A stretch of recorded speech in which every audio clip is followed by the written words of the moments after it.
If you've been enjoying R4E, the Reason for Everything podcast, please be sure to like, follow, and subscribe on all platforms or wherever you get your podcasts.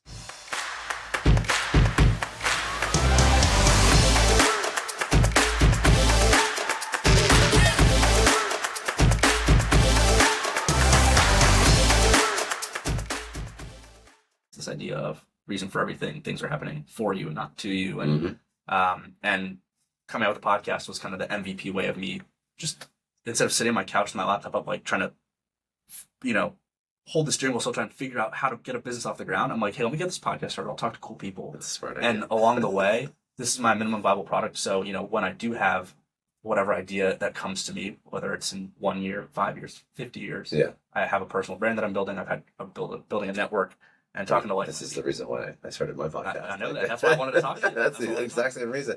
Like there was no. So some people are very aggressive about monetizing their personal brand immediately.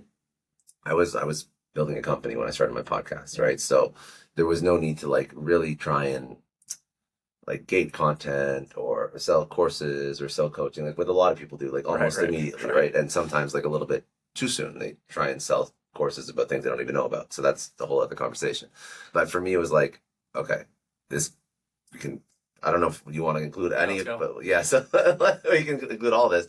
But my last company was a broadcast software company, and I knew that there was a path to exit that, and I knew that if I exited it, okay, that's some money, but then you have to start again. So the second you exit, second like a check comes in or a wire comes in, nobody really cares about you that much anymore, unless you have built something that has changed hundreds of millions of lives, and that is not the norm for most people.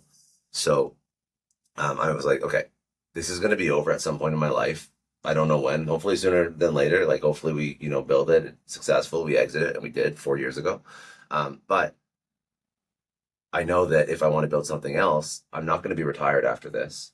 So I have to start again, and I have to still like find eyeballs again and find an audience that is going to give me feedback on my product or my service. Or if I don't want to build another product, maybe I do want to be a consultant, or maybe I do want to be a coach, but then I got to go find that audience. I'm like, whatever.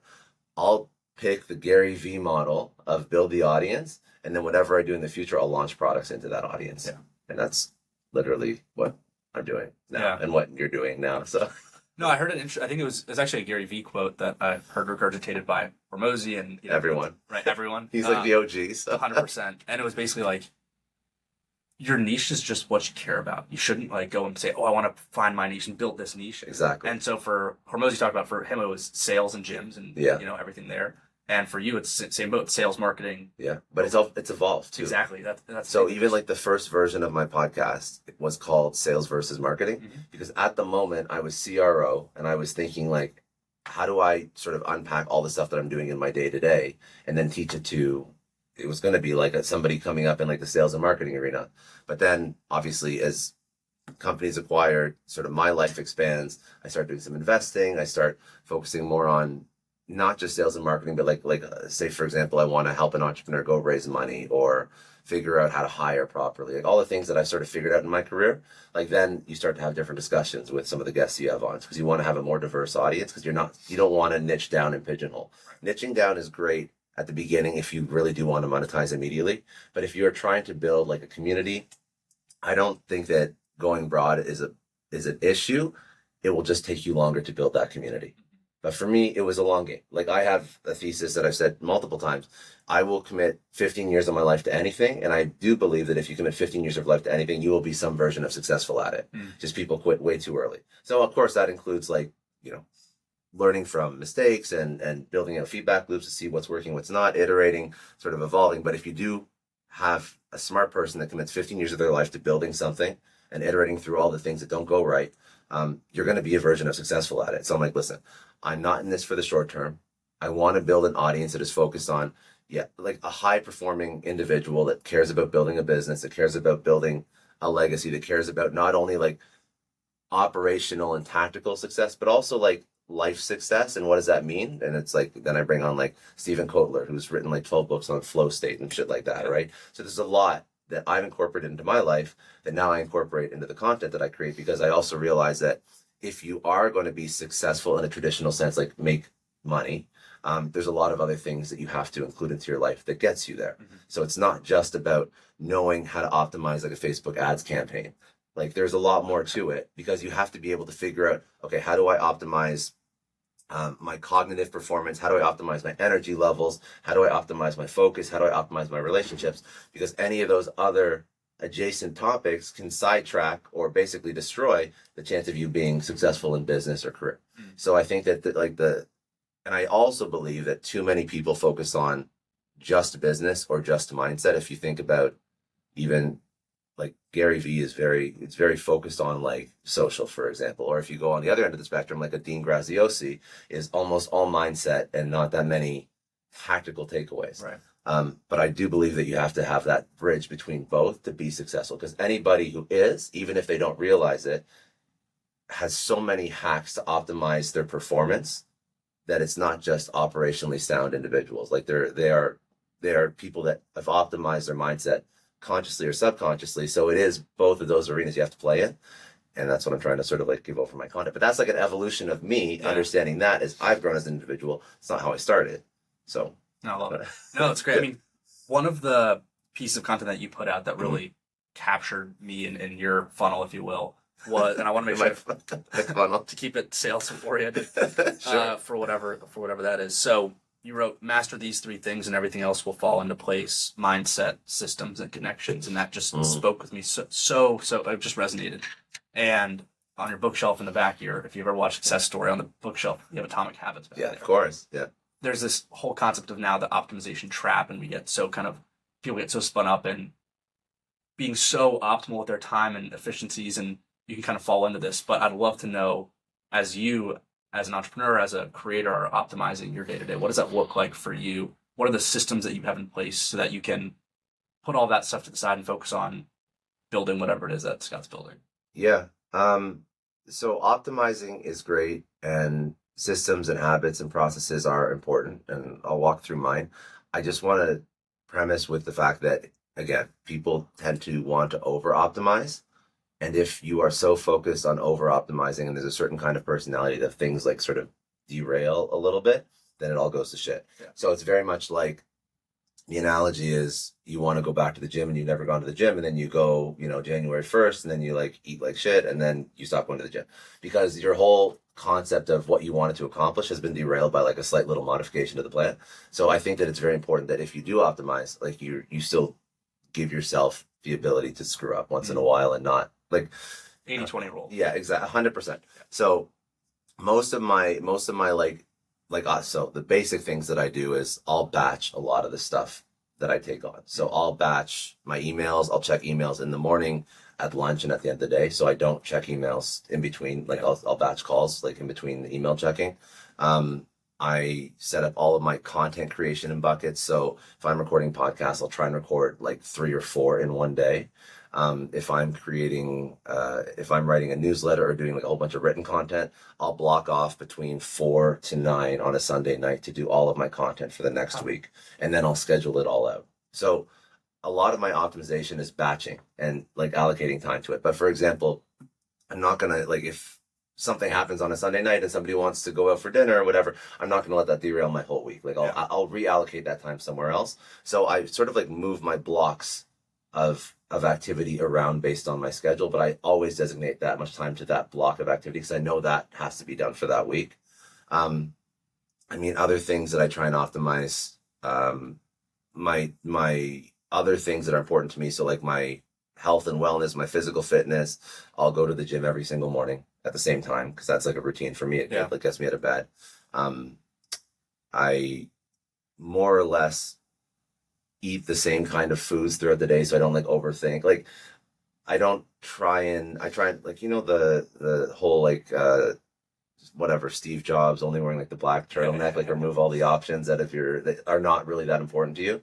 So I usually eat the same kinds of foods throughout the day because I know what I like and I know what gives me like the best energy and it doesn't let me crash like halfway through the afternoon. Even most of the clothes that I wear, like I have one brand of V-neck that I really like that I buy like in bulk all the time. I have one pair of jeans that fits just right. So like a lot of the stuff that I don't want to spend energy and time focusing on, I don't. Like it's just easy for me. I know like my one jacket is like a Canali like 46L and like off the rack that usually fits with no tailoring. So like that's what I always buy if I want like a new jacket. So Yeah. these are all little things that I do. I mean, it sounds stupid, but I try and remove as many decisions out of my life as I have to Yep. because it's too, when you're building, it's too much because you're going to be going for 12 hours a day anyways. So you just don't want to have to think about all these things all the time. What other systems? So I block off content creation, block off times when I check email so I'm not constantly scrolling through my phone. So huge. Shut off all like my phone lives on do not disturb. Like I don't take calls inbound ever. If you want to call, it's on the calendar. Like it has to be. Why is that? Because my day doesn't have a lot of downtime. So if I have downtime, you know what? Actually, no, I don't. I just never take calls inbound anymore. Like just like off the cuff. Like for me, I like to have my calendar set up. And I think it's a personality thing. Like if I want to talk to somebody, I do want to like I want to coordinate my day and I want to block it into like either a morning or an afternoon. I I just don't like taking ad hoc calls because I find that ad hoc calls they'll never fit into when I say it out loud it sounds like crazy. But it's just how I've structured my day. Well, Like I only ask, and I want to double click on this because coming from a sales background, yeah. getting an inbound call is like the most exciting thing, and it's like this probably retraining of your brain you probably had to go through. It is it's an exciting thing, but then if I'm trying so I'm thinking through why do I do that? And the reason why I do that is because I want the best possible outcome for every single call. So even in a sales context, if I'm going into a sales call, like I still spend 5 or 10 minutes prepping before that call to make sure that I have all the information in front of me that I need to have the best possible outcome. Right. And I don't do a lot of like ad hoc sales call stuff. So if I was like first person responding to like a mission critical something, then yes, you have to be available. But I don't do a lot of that anymore. Right. So maybe in that context, I would change my sort of my view on that a little bit. But right now, if I'm going into a call, I want to prep. I want the best possible outcome. And for that to happen, like I want that blocked off in my calendar so I know when that's happening and I can prep for it accordingly. Yeah, that's just a habit that I've adopted recently. I also find that when there's like just ad hoc calls and they're not blocked off in a calendar, they tend to run longer than they have to, and people tend to ramble. So if they're not blocked off and they're not like segmented as like 30 minutes or 45 minutes or even 15 minutes, people will like there's a lot of stuff that people just tend to sort of dump on you in an ad hoc call that really isn't required to be solved in that moment. So I found that if almost every call that I have, and I like this is why I also like coordinating them and putting them on a calendar. Like there's agendas for every single call that I have, so we know what we're actually going to be addressing. So it's not just a dump of all the other 50 topics that we could be talking about, but this is not the right time for it. So I find that I've just optimized all of the communication that I have so that I don't have to spend more time on calls than I need to. I don't take a call that, maybe I have 15 minutes till the next call or the next whatever I got to do. A call comes in and then we start rambling, going off, and then goes into the next call, then that gets pushed back. So it's just, I found that it's just not the best outcome. Yeah. What about when friends call you? Friends don't call much. I mean, like it's mostly texting, to be honest. A lot of people. Voicemail guy. Yeah, I send a lot of voice notes. Yeah. I send a lot of voice notes. If like I'll go through my voicemails at the end of the day, and if there's people that I have to call back, I'll call them back, or I'll send a text saying, "Hey, can we schedule the call for tomorrow? Here's my calendar link, whatever." It's not like I don't acknowledge people, but just in the moment, there's nothing that has to be dealt with. There's nothing that's happening in the moment that I haven't scheduled or planned out that has to be dealt with. Like I'm not in that position where there are fires. So for me, it's just like let's plan it out and like let's act accordingly. Makes sense. No. Yeah. I mean, like the point, like the interesting thing in the paradox that I've been trying to dig into more is putting systems in place. You mentioned Graziosi at the start, putting systems in place to get into flow state. And it sounds well. All of this is to get into flow state. 100%. Because I mean, but it's counterintuitive, It is counterintuitive, but what is what's the principle where the work expands the time that you give it? I'm blanking on the name of it right now. It's like not the bucket, the water. I know what you're talking about. Yeah. But basically, if you give work an hour and a half, like you'll find that work expands to an hour and a half. And this is something that I find has been very applicable in my life. So I need to reduce the amount of time that I give tasks, and I need to reduce the amount of time that I communicate with people, because ultimately I think that most people want to spend time doing like the easy work or the chatting or the brainstorming and not doing the actual hard work that moves the needle. Yeah. And this is just a way that I found that really optimizes that and forces people to limit communication to like mission critical items that are actually going to move the needle forward in whatever project, business, whatever we're trying to do. And it removes a lot of the fluff. And I think a lot of people like spending time on fluff. And I think that I actually now, I've never really spoken about this like in person before, but it's like a little bit of like a therapy session, like figuring out why I do the things that I do. This only started after COVID. Interesting. It started after COVID because I found that people were spending more time on calls than they had to. People were jumping on Zooms and they were dumping all the things that they wanted to figure out that really didn't have to be figured out in that moment on a Zoom call. So I was trying to find ways to like tighten shit up.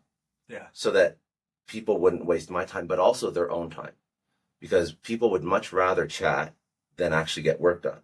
Myself included. But I have to if I do that too much, then nothing gets done. So during COVID, I found that people got very comfortable spending lots of time on calls for no reason. So this was like a way to sort of tighten it up a little bit. Like everything's scheduled, everything's on the calendar, everything's blocked off, everything's prepped for, everything's planned. And if we need more time, we get more time. But like, let's like really focus on getting that shit done in the time that we allocate it. Yeah. So it's an interesting point. I mean, again, I find myself and in my day job balancing the efficiencies that you get from a Zoom call or a virtual call with actually getting in person with someone and getting deals done and actually being across the table from them. And I'd love to explore, your thesis on that and then how Social Club and, your day-to-day now kind of ties into that, getting people back in person, building networks that kind of maybe went by the wayside in person, at least during the pandemic. So I've also come to realize how important in-person conversations are after going through, 3.5 years of just Zoom. Yeah. So the difference, in my opinion, between extra time on a Zoom call or an ad hoc phone call versus extra time spent in person is I do not feel like a relationship is built virtually to a significant degree. I agree. I could spend 10 hours on Zoom with you, and it is not the same as spending an hour and a half sitting down over lunch or coffee with somebody. I have no idea why. I can't, I'm sure there's like a reason behind, like a very sciencey reason behind it. Huberman could hop on it. I'm sure you could totally do it. But I will always spend, this is me going the opposite direction. I will always spend extra time with somebody in person because I feel like that builds a relationship that can truly benefit whatever it is you're working on together versus extra time on Zoom I feel is wasted. Extra time on the phone I feel is wasted. It's not relationship building. It's virtually, it has to be like tactical, like knowledge transfer for next steps for this project. In person, there's like a true relationship building component where trust can be built, where you can understand outside of the context of business what's going on in that person's life, what they're stressed about, what they're, the humanity of the individual that you cannot get a gauge on virtually. So in person to me is very important. If I want to build a relationship with somebody, if I want to hire somebody new, it has to be in person. Yeah. And I'm sure people will listen to this and they'll say, I've hired fine virtually. I can't do it. Like, it's very hard I can continue a relationship virtually. I can't build a new relationship virtually. Yeah. Well, there's no level of trust. If we're doing this virtually, we'd have a great time. We'd have a great podcast. We'd probably never talk again. Right. But if we're going to do this for an hour and a half in person, we grab a coffee after, whatever. You already have a coffee, maybe get more coffee. There will be this connection, this 100%. Bond that's built that you can't build on it. So how does that translate into my work? Well, I mean, like, I'll spend extra time going for coffee, going for meetings, going for lunches, going for dinners. The company that I'm building, the Social Club, it's a private members community, predominantly exited entrepreneurs. There's some like later stage operators, but it's like a YPO, Tiger 21, EO for people that are advanced in their career. Not to say people that are in Tiger 21 are not advanced, but it's a little bit later stage than YPO, for example, or EO. And all of the events that we do are in person, again, because you're building true relationships. It is a cohort or a group of peers that are all at the same level in their life. They're all dealing with similar things. And for you to truly get support from peers, you have to trust them. Because if you're going to say, I just sold my company for $100 million and my wife's cheating on me and I got to get a divorce, but I don't have like, these are wild issues that people actually do deal with. You have to trust the person that you're talking to. And that is not going to be built over a Zoom call or a webinar or any of that shit. So the power of community, I think, is in in-person experiences, because you can build trust, and then you can actually, you can build friendships and at the end of the day, like if you want to succeed in life, like, I mean, there's all the adage, like there's all the tropes, right? Like you're the average of the 5 people you spend your time around or whatever. Like those are all very, very true. So you have to spend time around people that are at your caliber and that you can build friendships with and that you can get to know and get the trust. And for some people, that's a very easy exercise. And for some people, it comes naturally. And for a lot of people, it doesn't. So people always crave community. And this is why even in a private members community for exited entrepreneurs, it's still focused on in person, because I think that's where all the trust is built. Yeah. To get woo woo for a second, I feel like Let's go. I'll go there. I mean, I think that it's a matter of trust, and that's from just like the energy someone gives off. I agree that you can get it as like, deep and granular from like the molecular level, all that stuff that people can get much, deeper on than I can. But I think there's just so much that you can learn about someone just from being in their presence. And again, you can talk about mindfulness and this can talk about being present, but I think that you can't get that from pixels on a screen. No. Well, when somebody walks in a room, like you feel their presence. For sure. You feel who they are. You feel some people probably are better at reading individuals than others, but you feel like, are they good? Are they a little bit malicious? Are they kind? Are they nervous? Are they confident? Like you feel this when somebody comes into a room. First impression. Yep. It's very hard to gauge that, right? You really can't read people. I mean, and then there's body language experts and shit like that too. Like that's outside of my expertise, but. So that's where in-person really comes into play. That's what I'm trying to create with Social Club. And that's sort of like how I do all my business. Like there really hasn't been one significant business move, transaction, everything from raising money to hiring somebody, where there hasn't been an in-person component to it. I think that your emphasis and interest on trust and building trust, there's interesting parallels to your family's background in, criminal justice. Maybe there's something subconscious there for you, but I'd love to get an understanding. Maybe, I don't know. This is turning into a therapy session. Yeah. We don't have to do that. Maybe just help me understand better. At what point did the idea for Social Club first pop in your head? Maybe in a nascent form of what it has now manifested out to look like. But what was the first time you thought, hey, there could be something? Yeah, I think what I saw was I took for granted the community that I had built with my podcast. I had just moved from Toronto to Miami. I had like a fabulous network of people, like truly incredible people that I know, like, it's not to sound pretentious, like friends that sell a company for, $500 million, $1 billion. Like that is a wild group of people. Right. So my landing in Miami was very comfortable because I had the podcast, I had a network of people, and then you meet one person who's local, who's had some success, and they're not lying about their success, and then you get to know them, and they've sort of like vetted their own circle of friends, so they'll introduce you to their friends, and then you build like a really nice network quite easily. That's not the norm for most people. Right. Most people have not spent 6 years building a massive network of people that are all sort of vetted and above board and good, honest, ethical business people, right? So for a lot of the friends that I met that were not part of the podcast, like I noticed that they were incredible people. They had just moved down here, but everybody was siloed.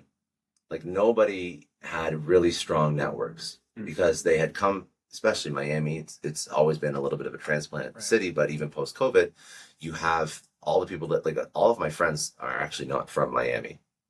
Some now, but very few. Most of them are like New York, SF, DC, Ohio, LA.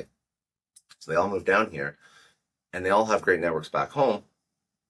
They're all very successful, but they don't have strong networks down here. So I'm first of all thinking like, okay, so there's something there. I mean, I've built this awesome network myself and people are always asking me to introduce them to other people that I know. So that's interesting.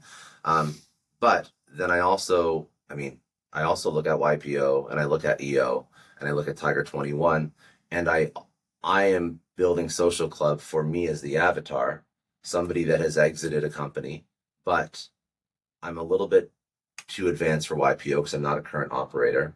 I mean, EO is probably like $1 to $2 million revenue. Some people stay in YPO and EO for forever, but ultimately they're not served. So what do I mean by that? Well, YPO, EO are mostly focused on operational.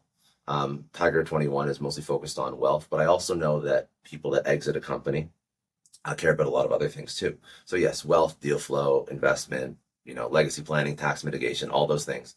But they also care about longevity and health and wellness. Because the second you make any little bit of money, even if you don't, but the second you do, you definitely care about living longer and being healthier and preventing cognitive decline. Obviously, you want to be around peers that are like operationally excellent business leaders. Then you also care about influence. And I saw that because of all the people that sold their companies that were like, Scott, I want to come on your podcast. I want to do an episode. And when I start talking to them, they're writing a book. They're trying to get on the TEDx stage. They're trying to start their own podcast. They're trying to build their social, and they're asking me all these questions about how to do it. So I'm like, okay, so you've built and sold a company. You've basically like you've won at life. You've done it.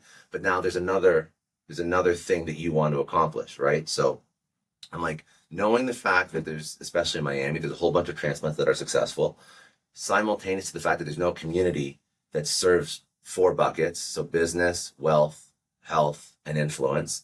I'm like, let me put together a community that serves exited or highly successful people, and I will leverage some of the connections that I have to make an incredible community. I'll bring speakers in that are usually inaccessible because I have access to those. And I'm already being asked to make all these introductions. Plus, I'll make sure that they're served in the way that they actually need to be served as exited founders, and I'm focusing on the buckets of their life they care about. Yeah. And that was sort of the genesis for the Social Club. It was a gap in the market. It was opportunity. It was unique unfair advantage. And it was all those things. And I'm like, let's see what happens. So it's going. It's interesting. I mean, I was just digging in this past week on the idea of third-party venues outside of work, or third-party locations for individuals outside of work. Yeah, like WeWork, or like more so like back in the 50s, after work, people would have their country club, their local bar, their local diner, the place that they go. There's some term that psychologists have used for it recently. I can't think of right now, but basically talking about how important there's now a bunch of mocktail bars that are opening up, things like that for people to go to, and just talking about how people in today's society just don't have that, especially folks that work from home all day long that don't have a work community. But it's almost interesting. It's an interesting kind of allegory that Social Club's providing, this almost like quasi metropolitan club, quasi like place for people to convene outside of their work and their home. So I mentioned like 4 very four very obvious buckets of facilitation speakers that I want to. So I mentioned like business, wealth, longevity, and influence. Those are like tangible things that you can say. Like if I go to an event that Scott's putting on, I'm going to get a speaker that's going to speak to one of those 4 things. We're going to talk about one of those 4 items. However, you are very correct in saying that at the end of the day, people just want to spend time with people that they like, that understand the things that they understand, that can have conversations that they like to have conversation. Like, so there's very tactical things that I want to deliver, but at the end of the day, it's like you want to step into a room with people who are who they say they are and have achieved what they say they've achieved, and you want to be friends with these people. And I think that the second you sell a business, you're a little bit guarded about who you let into your circle. Naturally, yeah. This is why some of these groups already exist, because you just want to be with peers. So I'm like, peer group that serves somebody who is successful and then provides some additional programming. I think that's a win, because you are going to spend time with people that are at the same level as you. Plus, I'm bringing in programming that's going to serve where you're at in your life. But it's a social play. Right. If you can walk into a room, even if I didn't have programming and I just curated a group and we went for dinner every single month, like that's still a win. Yeah. Because these are people that you can have a conversation with about, what do I do with my kids? I don't know how much money to leave them. Like I just sold my company. Like, how do I start a family office? That's a wild question to ask, but you don't know, just because you're a great operator, how to do all the other things that you're supposed to eventually do. Just because you're an operator doesn't mean you know how to invest. It means you've been blinders on, head down, building a thing, a lot of hard work, a little bit of luck, probably like 20 years of your life, and now you have a lot of money, and you don't really know who you want to bring in and to help you figure this shit out. Right. So you talk to other people that have gone through the same experience. And it, interestingly enough, ties into your framework of mindset, mindset, systems, and connections, right? Correct. Yes. Those operators and folks that have exited for tons of money, they've probably mastered mindset to some capacity. Whatever mindset gets them to where they are, Yes. they've mastered the systems component that got them to where they are, and then the connections change. To your point, they have Well, the connections, they know the connections have got them to where they are. right. They know that different connections will get them to where they have to go. So will always be connections, but it won't be the same ones, right? Like you don't need an amazing CMO that knows X, type of marketing better than you do. It's going to take your company and from wherever it is to where it has to go. Like this is a different set of connections that will help you figure it out. But yes, correct. Like they know that that's an important piece of their own success, right? They didn't build this business on their own. Yeah. So You mentioned the point on longevity, talking about Omnipatch and how that journey has tied into sure. to that. So longevity, Omnipatch, health and wellness has been a big part of my life. Basically, my first job ever was coaching tennis. Oh, really? Huh. So, I mean, I've been some version of athletic. I used to play a lot of hockey. I played rugby and football in high school, soccer. So I played like a ton of sports. And then after high school, if you're not drafted to, like my sport was hockey, if you're not drafted by the time you're 16, you're not going pro. So like then I got into like weightlifting and all that stuff. So health and wellness, like first of all, so that you feel good, you look good. But then I realized that it started to impact your cognitive performance and your energy levels. That was very important to me. And then of course with Onme was a transdermal vitamin patch. So we actually sold that a year ago to like a wholesale vitamin manufacturer in Davie. But the premise was it was supplementation so that you could get vitamin supplements, minerals without all the additives that usually come with the stuff you get at like a whatever, like a oral at a vitamin shop or a GNC. There's like a lot of stuff there that comes with a lot of fillers and additives and shit that you shouldn't put into your body. So it was like so you can actually absorb a lot of stuff through your skin. Largest organ, makes sense. That was the premise, right? And that's the product that we created. But yeah, for me, that was after my last company. So my last company was a broadcast software company. Right. It was called Excitem, or we renamed it to Swift. And then after that, family office asked me to bring Omnipatch to market, and that's what we did. So it was the first time I sort of took my health and wellness passion and then built a business around it. Because I'd never done that to that point. I was always like health and wellness was like something that was important to me. But then I was always building tech companies. Yeah. So, that was really it. It was a fun little consumer goods product. That was a massive shift for me. Coming from a tech background, a lot of different things to figure out, both through direct to consumer, as well as through like brokers, distributors, and getting into like actual doors. So that was like a fun entrepreneurial, I don't know, like a learning experience, because you totally switch how you build a business. Instead of onboarding new customers by spinning up new AWS servers, now you have to actually worry about like margins, because your margins are no longer like 95%. So now you have to figure out, okay, so what's my CAC to LTV, and how do I, build in a subscription component and reduce churn and work with UGC and all these different things that I never had to do with SaaS.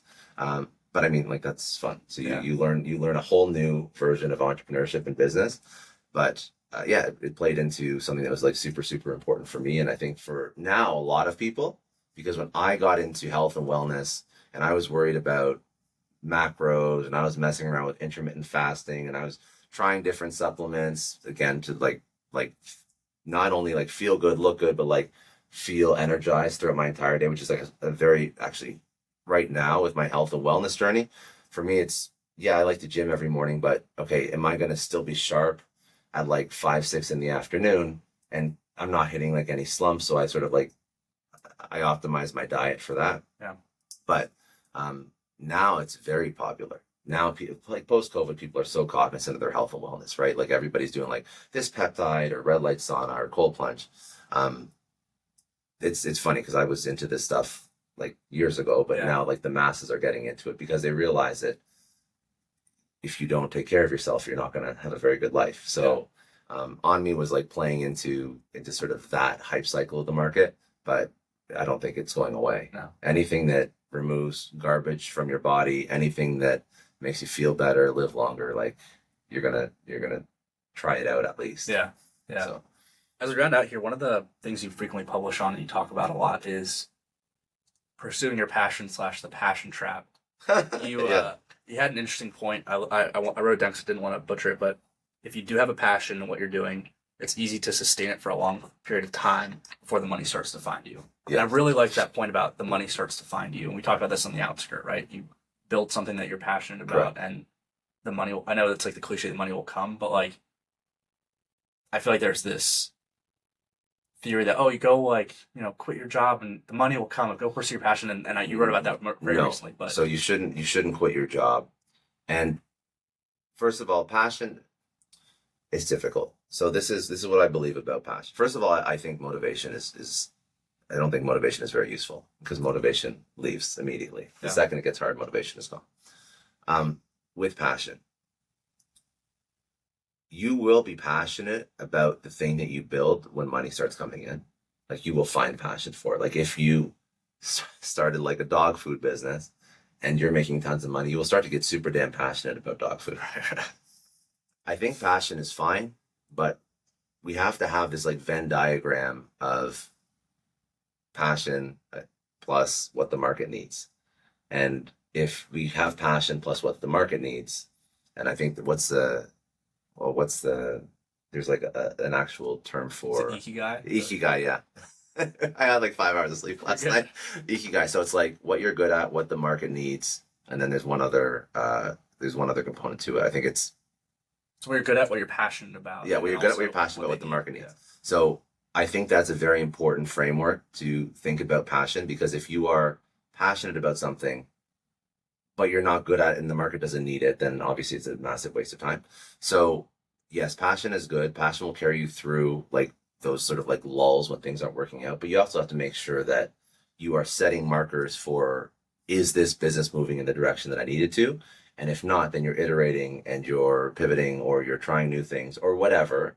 But you do have to make sure that there's some need for it in the market. So you have to find a way to validate the need for your passion in the market before you sort of go down that path. And also, Simon, you mentioned a point like, don't quit your job. Like I'm a full believer in work your 9 to 5, and then you test from 5 to 9 or on the weekends. Yep. So you figure out some semblance of product market fit for whatever that passion or whatever that business is.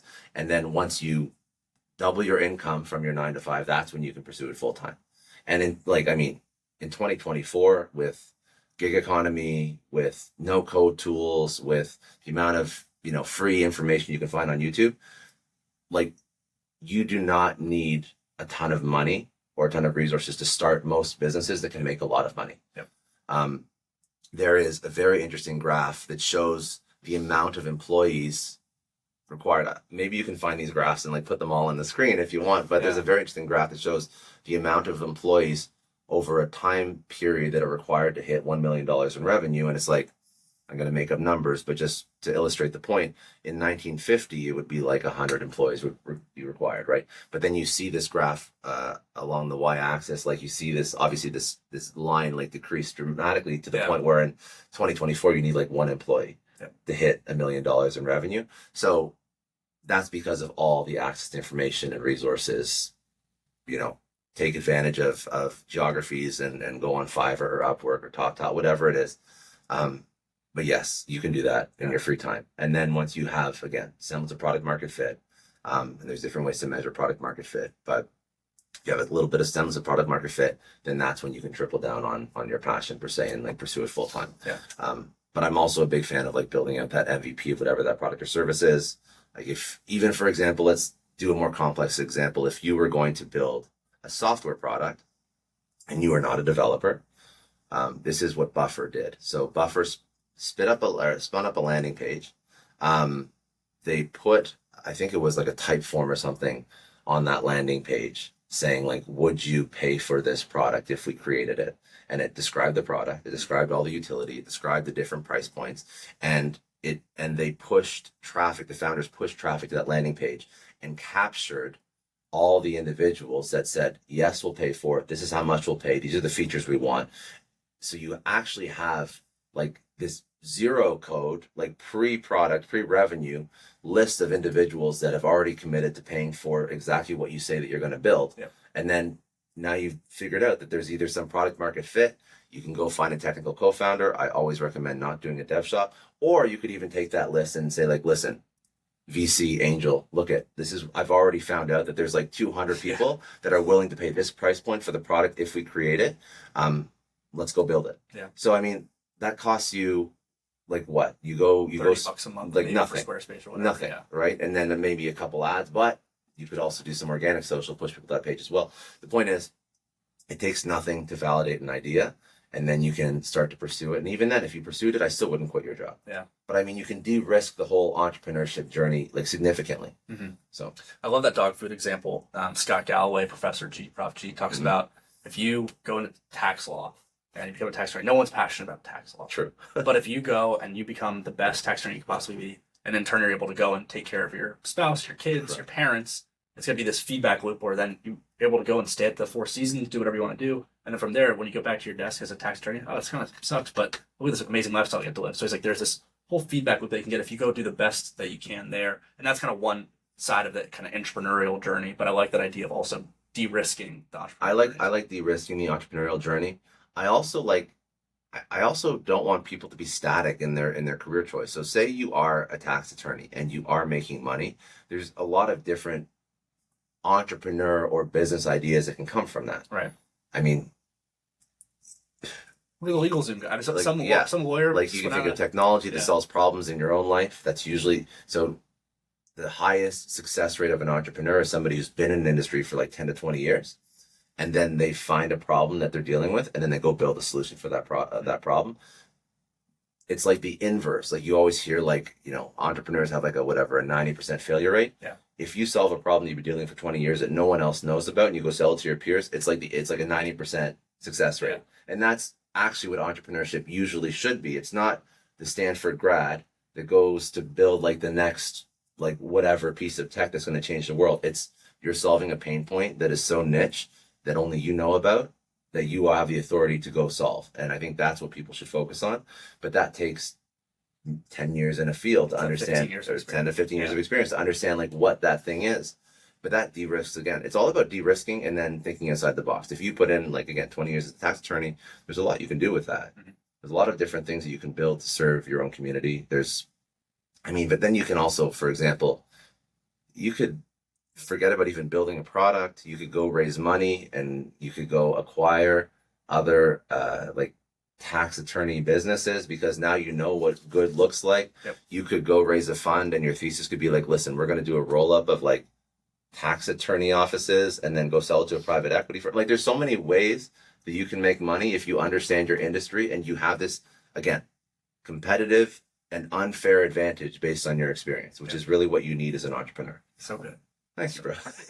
No, it's like, and then, yeah, just so easy. Yeah, the point of static frustration when I talk to my friends that are complaining about their job, I'm like, there's so, like, if you're a talented, hardworking individual, there's so many, even in a bad job market, there's so many places that are looking for good employees. One, Yeah. and then for me, I jumped jobs 3 times in 3-ish years. Okay. Yeah, and I got to a job that I absolutely love now. Yeah. And I'm like, if I hadn't, taken that risk, taken that leap of faith to get to a job that I actually like, by 3 years into my career, I'd tried tech consulting, M&A consulting, product development, and product management, like a product manager role. And now I'm in a sales job that I absolutely love, but I wouldn't know that if I hadn't, tried these other things. Exactly. And like that's one side of it. Or, well, if I was in that tech consulting job or M&A consulting job and I didn't like it, you have that 9 to 5 role, and then go and figure out, de-risk, figure out what you like in the entrepreneurial journey as well. But there's so many people have the kind of victim mentality. Oh, my job sucks, my boss sucks, I can't do anything, and they just get stuck in this loop. Where my response is always just go find something to actually like, whether it's in a new W-2 or as a side hustle. Listen, like a lot of people, when you say like spend time after hours, are like, well, I have family, and I'm very sympathetic to that. But there are always hours in a day. And if you are somebody who, I don't think there's too many people in this world that do not watch TV and spend from 5 to 11 only taking care of their kids. Yeah. I don't believe that's a reality for most people. Maybe some people have very hectic lives and schedules. Maybe some people work 2 jobs. Okay, sympathetic. But the majority of people spend time with their family and they do have hours. Yep. Most people have leisure time in their life. I'm saying for a season of, by the way, for if you want to build anything significant, a season of your life will be uncomfortable. Yeah. I saw that. That's so good. It's very important to me for people to understand that, because everyone's like, well, I don't like, hustle culture and whatever and hustle porn. And I'm like, yeah, you're right. It sucks. It's like not good to say that for the next 50 years of my life, I'm going to be working 12 hours a day. But if you want to escape from where you're at, or if you want to build something that's significant, there will be a period, a season where it's not comfortable, where there isn't balance. But that's okay, because you're not balanced for a period so that you can have freedom. I subscribe to that. I site post that. I absolutely love that. I think that people have to be comfortable being uncomfortable for a period, and that's okay. And there's nothing wrong with that. So yes, for example, like if you do work 9 to 5 and you commute on both ends, that means you leave at 8 and you come back at 6, and then you got to go pick up your kids, and then you have dinner, and like you're literally learning on YouTube from like 9 to 11 or like 10 to 12 every single day. Great. It sucks, but you know what? You're doing it for a purpose. You're doing it for a reason. And I bet because you're so time constrained, you're going to make sure that every single second you spend on that thing, you're going to be much more focused on it, right? And then you're going to be able to take that away and you're going to be able to do something with it. So I just mean, like, spend that extra time and commit to it as much as you can, because I think that that's really what's really going to get you out of this victim mentality. When you start to take small actions, that's what really propels you forward. That creates this flywheel effect of activity that's going to get you to where you want to go. Yeah. I think there's a lot of people that are okay just settling and having their which is also cool too. 100%. That's also cool. But I would also say be strategic about your career. 1,000%. Like, I mean, if you're going to play the job game, like, it sucks, but I mean, you got to be able to bounce around a little bit, and not bounce around and like hurt the company that's paying you. But I mean, make a contract with the company. And this is one of my favorite things to do, especially in a market where people do jump around. Say, I'm going to commit 2 years, 3, pick a number. I'm going to commit 2 years of my life to you, to this company. And for those 2 years, I will give you everything. I will not look for other jobs. But during those 2 years, I want you, director, VP, whatever, to help me get to where I want to go next. And I'm telling you right now, in 2 years, I want to be making 10% more. This is a salary, or this is the title, or these are the responsibilities. Like, let's sign this contract. It could be an actual contract, or it could be like just like a verbal contract. Like, I'm going to go there. Because if you don't help me go there, I'm going to leave anyways. And I'm going to probably be taking interviews like on my lunch break, and I'm going to be half-assing it at work, and I'm going to silent quit or whatever the hell it's called. So I love that concept of the company and the employee. They make a contract for commitment to work for a period of time focused on future goals for the employee. So it's serving both in the best way possible. And I think it's even more important now, because why would you have loyalty when there's no pension? Why would you have loyalty when there's no benefit?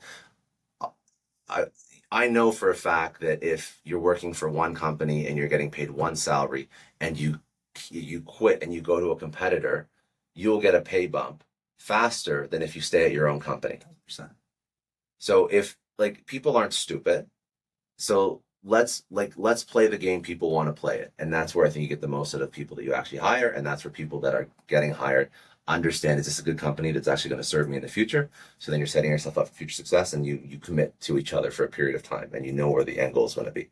I think it's a healthy work relationship too. But like, that's my point. Like, if you're going to play the W-2 game, like, be purposeful about it, or else again, you're going to be like 50 and you're going to be like a lot of regret and resentment, and I should have. And ultimately, yeah, maybe you don't want to be an entrepreneur, but like, you could have moved farther if you want to. Mm-hmm.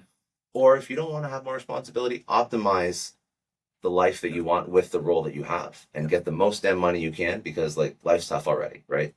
I beg of you, go speak at HR conferences, go start some sort of HR consulting company for Fortune 500s, go build out like an offshore HR business. Cause like, that's the reality of where we're at. Especially, I've heard you talk about the lack of pensions today. Well, there are none. There are none, right? Yeah. The lack there, which is none. But yeah, that's just, I think, good advice all the way around. I know we're coming up on time. Just be mindful of your time and I want to just ask, you've filmed what? Uh, 5 years of success story. How many episodes is that now? I think we're at 500 episodes. 500 episodes. Yeah. You've talked to some amazing founders, some amazing entrepreneurs. Yeah. Who's someone that you haven't been able to get in touch with? You have an expansive network. Who's someone you haven't been able to get in touch with that we can, hunt down and get them on the show? Call them out. Let's get a clip going, ready to roll. I know, right? I mean, like, yeah, I'm gonna shoot for the moon on Do it. this. Like, I'll take Elon every day. Yeah. I haven't had him on. I want like, I take Mark Cuban. I know he does a lot of podcasts. I should probably reach out to him. I haven't Should. yet. He's down here a bunch, I'm sure. And he is down here a lot. So I think that like big business personalities, that are not afraid to voice their opinion. Mhm. Because it's not fun when you have somebody who's so guarded and they're PR worried about, scripts, I don't want to be canceled. Like, get out of here. We're over that. Yeah. Haven't done anything wrong. You're not going to be canceled. So I think that, I think that like big business personalities, like a Elon or a Cuban or even like an O'Leary, I haven't had these guys on yet. So that's probably where I'll go next. Love it. Next year. Love it. Well, Scott, for folks in my audience that weren't familiar with you before, that want to tap in, where's the best place for them to follow you, get in touch? You can go to scottdclary.com because everything's there. And all the socials are at scottdclary too, so it's easy. Awesome. Thanks so All right. much, man. I appreciate it. I appreciate Awesome. it. Thank you, man.